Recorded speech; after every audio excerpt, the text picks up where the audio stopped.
नमस्कार दोस्तों, welcome back. आप देख रहे हैं कॉफी विद सुमित जैन। दोस्तों, आपने कभी नोट किया है, कुछ नाम मैं आपके सामने रखूंगा। चनु शर्मिला, कैलाश सत्यार्थी, मलाला, ग्रेटा थनबर्ग, नटवरलाल। ये सारे के सारे लोगों में कॉमन फैक्टर क्या है? कॉमन फैक्टर एक ही है, और आप भी जानते हैं कि ये सारे के सारे CIA की क्रिएशन है। और ये सारे लोग एक ही काम करते हैं कि कभी भी भारत ग्रो ना करे, और अगर हम ग्रो कर रहे हैं, तरक्की कर रहे हैं, तो कोई ना कोई अड़िका डाला जाए हमारी तरक्की के बीच में। कोई ना कोई षड्यंत्र रचा जाता है, कोई ना कोई स्टेटमेंट आ जाती है, हमारा नाम खराब करने की कोशिश की जाती है, ताकि भारत कुछ ऐसी चीजें हैं जिसके अंदर फंसा रहे और तरक्की ना कर पाए। और फंसा किस में रहे?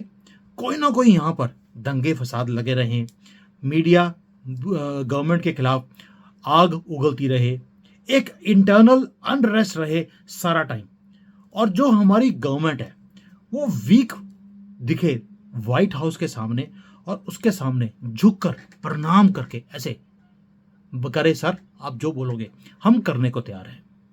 आपने जवाहरलाल नेहरू का टाइम भी देख लिया, उसमें भी ऐसे ही कुछ हुआ। आपने उसके बाद राजीव गांधी का टाइम भी देख लिया, कैसे झुककर बात करते थे।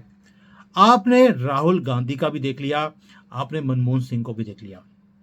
और आज जब भारत आंख में आंख डालकर बात करता है, ये व्हाइट हाउस को और CIA को बिल्कुल भी बर्दाश्त नहीं है। इसीलिए ये सारे नेटवर्क जैसे लोगों को क्रिएट किया जाता है भारत को डिस्टेबलाइज करने के लिए CIA की तरफ से। CIA की तरफ से कितनी बार फंडिंग मिली है ये भी हमें मालूम है। और नटवरलाल को अब तो पन्नू ने भी ओपनली बोल दिया, जो कि खुद CIA की पैदाइश है, कि नटवरलाल को 133 करोड़ रुपए तो पन्नू ने दे दिए अकेले ने, बाकियों की तो आप छोड़ दीजिए।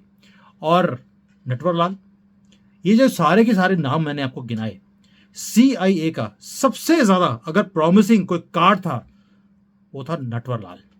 क्यों? क्योंकि एक तो पढ़ा लिखा था, दूसरा उसे पता था कि कैसे जो चीजें हैं उसको मैनिपुलेट कैसे करना है, और उसके बाद लोगों को यूज कैसे करना है अपनी फेवर में। ये सारी चीजें ये नटवरलाल के कब्जे में थी, यानी कि ये होशियार कौवा था। और ये कौवे ने क्या किया? इस कौवे ने चतुराई के अंदर एक गलती कर दी। ये है नए सदी का भगत सिंह बनने की कोशिश कर रहा था, लेकिन होशियारी ऐसे करी कि हाई कोर्ट में चला गया, और वहां जाते ही जैसे ही जज ने इसकी याचिका को खारिज कर दिया, ED ने इसे पकड़ लिया, वरना ED के हाथ ये आता ही नहीं। भाई, अभी जो हो रहा है कि केजरीवाल अंदर है, होली भी इसकी जेल में गई है, लगता है अगली होली भी जेल में ही जाएगी, उससे अगली भी और उससे अगली भी।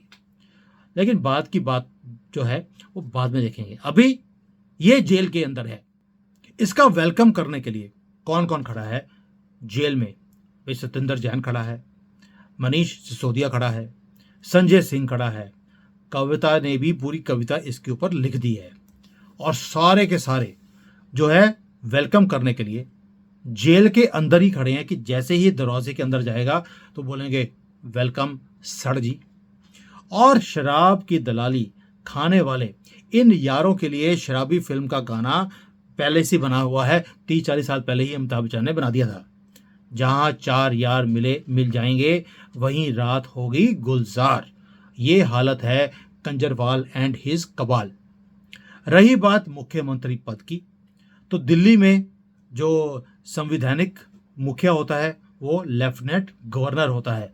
हो सकता है वो टेक ओवर कर ले, जो भी होगा देखा जाएगा। लेकिन जो अन्ना आंदोलन था उसका ये जो उसमें से पैदा हुआ ये सर्प, और इसकी भ्रष्टाचार भरी जो इसकी कायनात थी, पूरी इसकी गवर्नमेंट थी, उसका युग केजरीवाल का ये समाप्त हुआ।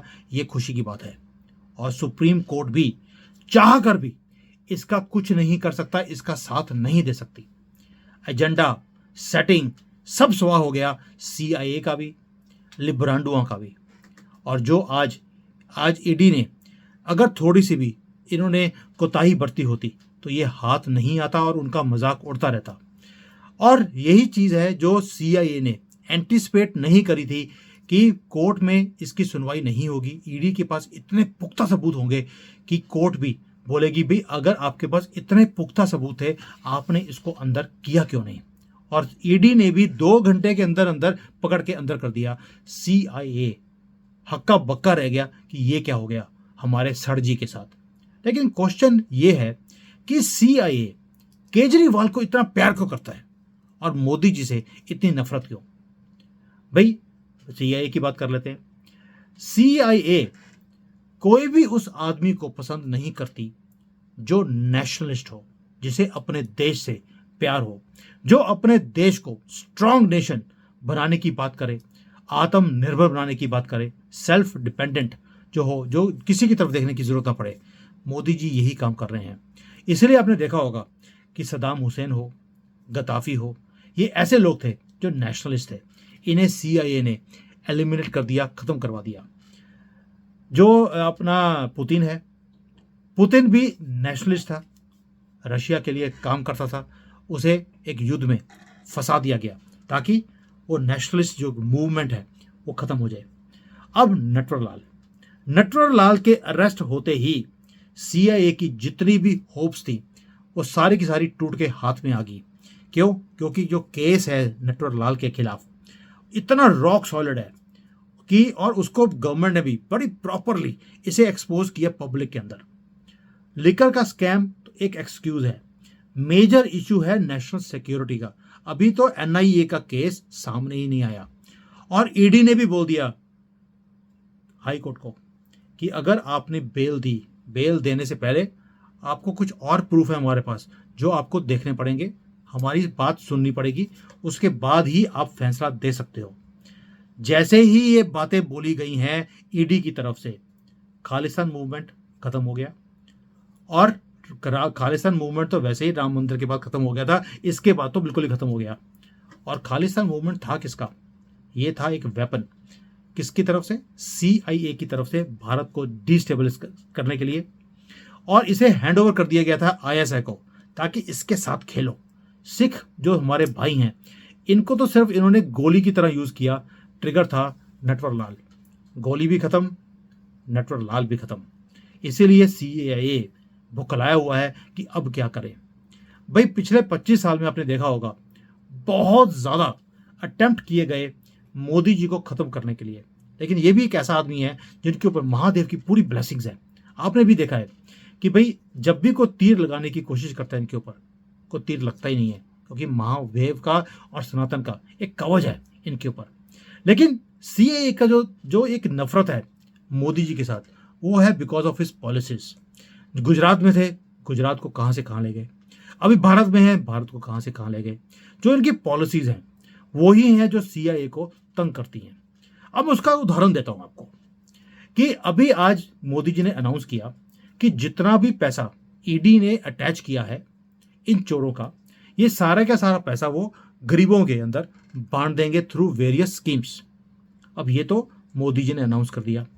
अब अमाउंट कितना है? ईडी ने अब तक 1.3 लाख करोड़ रुपए कैश या प्रॉपर्टीज ये जब्त करी हैं पिछले 10 सालों में। अब जब इतना अमाउंट गरीबों में थ्रू वेरियस स्कीम्स जब बटेगा तो लोग मोदी जी से प्यार नहीं करेंगे क्या? वो मोदी जी को ट्रस्ट नहीं करेंगे? जब प्यार भी मोदी से, ट्रस्ट भी मोदी से, इसीलिए जो गवर्नमेंट है वो भी स्ट्रांग आती है, नंबर्स भी ज़्यादा आते हैं। पहले 272-73 थे, उसके बाद 303 आए, इस बार तो 400 पार, क्या 450 पार। मैं तो प्रेडिक्ट का है, मेरी विश है कि आए। और यही चीज़ें हैं जिसके कारण मोदी जी भी आंख में आंख डालकर बात करते हैं, झुकते नहीं है किसी के सामने।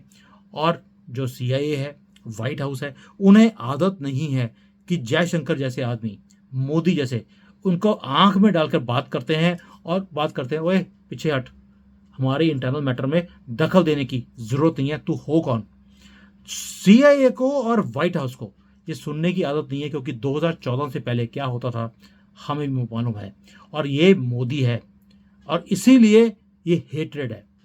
अब आप डिसाइड कीजिए, क्या ऐसे लोगों को जो कि वीक हैं, कंजरवाल जैसे, पप्पू जैसे, जिन्होंने तो ओपन एग्रीमेंट करके दे दिया, आप हमें ले आइए, हिंदू खत्म कर देंगे, सनातन खत्म कर देंगे, देश ही खत्म कर देंगे, टुकड़े कर देंगे, लेकिन हमें प्रधानमंत्री बना दो। क्या ऐसा बंदा चाहिए? या मोदी जैसा जिसने नाम किया है भारत का, सनातन का, पूरी दुनिया में। और भाई सऊदी अरेबिया में योगा कराया जा रहा है, मिडल ईस्ट में मंदिर बन गया। कभी सोच सकते थे कि मिडल ईस्ट में, मुस्लिम कंट्री में मंदिर बनेगा? अब तो सऊदी अरेबिया में मंदिर बनने की बातें हो रही हैं, और आप अभी भी केजरीवाल के गुणगान गा रहे हो। मुबारक हो। जय Hind, Vande Mataram. Hi there. If you liked the video, please don't forget to smash the like button, subscribe to our channel, and activate the bell icon so that you receive all notifications whenever we upload a new video. Thanks for watching.